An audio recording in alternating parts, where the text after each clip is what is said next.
Getting better at zone hitting is the most important aspect of being a good MLB The Show player, especially in Diamond Dynasty. If you want to be that top player, if you want to be the best, you have got to learn how to take away your opponent's fastball. You've got to learn a lot about PCI placement. You've got to learn a lot about hitting curveballs and recognizing pitches and tracking pitches. But even after you've learned all of these things, one of the things that people struggle the most with is staying patient at the plate.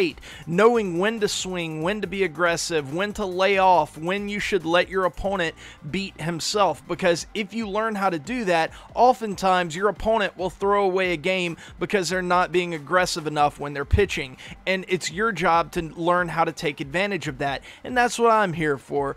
What's up, guys? My name is Beanie, and welcome to my Staying Patient at the Plate tutorial. One of the most important aspects of staying patient at the plate and recognizing strikes and balls is just to see more pitches. Go into batting practice and, just practice. Just see those pitches. And you'll start to realize the more pitches that you see, you'll start to recognize a lot quicker whether or not that pitch is going to be a ball, whether it's going to be a strike, whether it's going to be a backdoor that becomes a strike, or whether it starts in the zone and falls out of the zone like a changeup. I know a lot of times people have problems with the low changeup, the changeup that kind of falls out of the zone. It's a very difficult pitch to lay off of. But the more pitches that you see, the better you'll get at recognizing these things. And I know that this really isn't a tip or trick. It's just telling you to practice.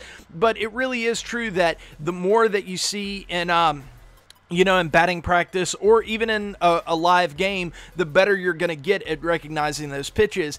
And another thing that kind of goes along with this is you should have a goal in mind whenever you enter a ranked seasons game. Let's say a 9-inning ranked seasons game. And my goal is to always make my opponent throw 100 pitches or more.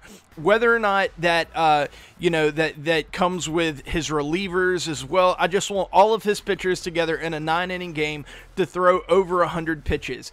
If he doesn't throw over 100 pitches, it's either one of two things. One, he is throwing too many strikes and he's probably going to be fairly easy to hit. Or two, I'm not being patient enough at the plate. So kind of have that goal in mind and kind of set that as your goal entering the game and let everything else kind of fall where it may. Because if you have a guy who is trying to kind of nip around the zone, a lot of times he's going to give you free bases that you can take advantage of. So, just see more pitches, have that goal going into the game, and I think that you'll start to get a lot better at staying patient. Another tip that I kind of learned about last year, I've got to give Movie Gaming and Cardinal Bird a bit of a nod on this one, but I think that it was a really good tip that helped me improve my game tremendously when staying patient at the plate, and that is to take pitches until you have 2 strikes for the first 3 or 4 innings. This does a lot of things. One, it helps you see a lot of pitches, a lot more pitches than you otherwise would see. 2, it proves to your opponent that you can be really patient at the plate. Therefore, later in the game, you're going to get a lot more strikes to see because your opponent knows that you're not going to be giving away any free strikes by swinging at non-competitive pitches. That's a big component of this. And it really just helps you kind of develop that patient mindset the rest of the game, so you're not going to be over aggressive and you're not going to swing at bad pitches that you don't need to. Now, this might sound kind of boring and everything, but what you can do to kind of help the other parts of your game get better while you're doing this is practice tracking pitches and practice your PCI placement. So while you're taking all of these pitches and everything and kind of practice recognizing in your mind whether it's a strike or whether it's a ball out of the pitcher's hand, but also take your PCI and just kind of follow the pitch with it. Don't, obviously don't swing until you have 2 strikes, but just kind of follow the pitch with it and try to have your PCI end up where the ball crosses the plate, and this will help you a lot with your PCI placement and stuff like this. Now, I will say that this isn't a tip that I would suggest that you do like every single time you go out and play, but I think it's a really good way to train your mind to be patient. If that's something that you have an issue with. If you have an issue with being overly aggressive, do this for your next 20 games or something. For the first 3 or 4 innings, just take until you have 2 strikes. And then after that 20th game, kind of open your game back up and just see how you play. See if it helped you. I know last year I did this and it helped me tremendously. I was kind of struggling at the plate.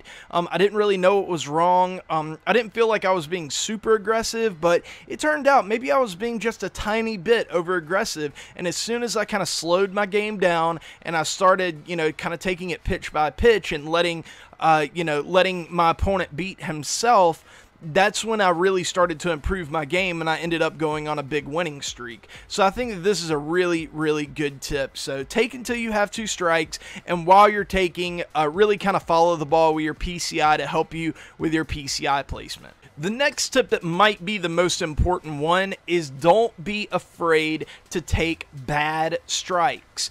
I know this seems like, to some, it might seem like a little counterintuitive. It's like, well, it's a strike. Like, I need to swing at it. If I don't swing at it, it's bad. It's going to be a bad thing. It's going to be a strike. But that's not really true. If your opponent makes a really good pitch, let's say that you struggle hitting change-ups low and outside.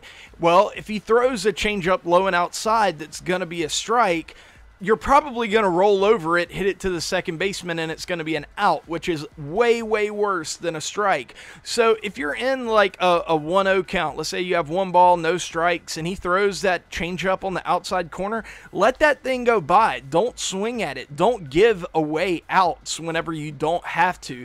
The only time you should be swinging at those pitches is when you're in 2-strike mode. Whenever you have 2 strikes and, you just need to battle at the plate. Try to foul it off. Maybe you'll get lucky and get a hit out of it. But if you have less than 2 strikes, dude, let that ball go by, because it's not, you may get a hit out of it like 1 out of every 10, 15 times, but most of the time it's going to be an out. So let those pitches go by. Wait for pitches that you're successful against. If you're successful with like middle end pitches, wait for that pitch, or, whatever you might be successful against.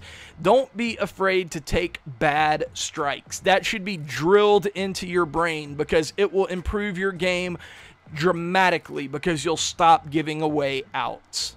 And then the final thing, the final tip is, I've been talking a lot about kind of being passive at the plate and everything, but you don't always have to have this passive mindset. Sometimes there are spots where you need to be aggressive, and these are situations like, let's say that you have a runner on second with 2 outs.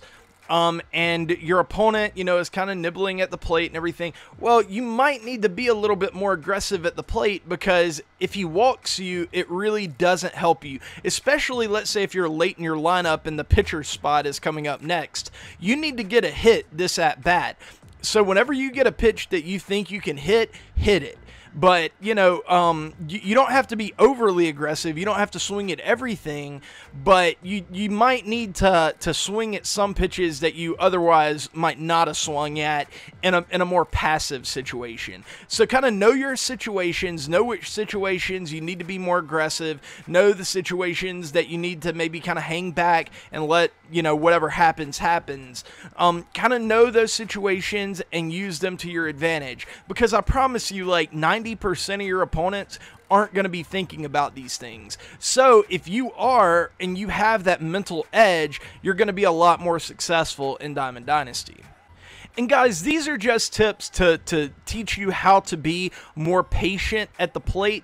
But if you're struggling with other things hitting, I did a pretty comprehensive zone hitting tutorial. I'll leave a link for that down in the description. If you feel like you need other parts of your game that need work, go and watch that video. And if I haven't talked about anything that you might be struggling with, let me know in the comments if you have any ideas for tutorials or anything like that, something you might be struggling with. Leave a comment down below, and I'll read it, and I'll see if I can help you out in some way. The reason that I made this video right here is that I was getting a lot of comments of people telling me that they kind of struggled with being patient at the plate. So I was like, you know what, that's a good idea. I'm gonna make a tutorial on how to help people with that. So feel free to leave a comment on anything that you might be struggling with, anything that you want to see me do a tutorial on, and I will do my best to help you out. But guys, I love y'all. I will see y'all later, but until then,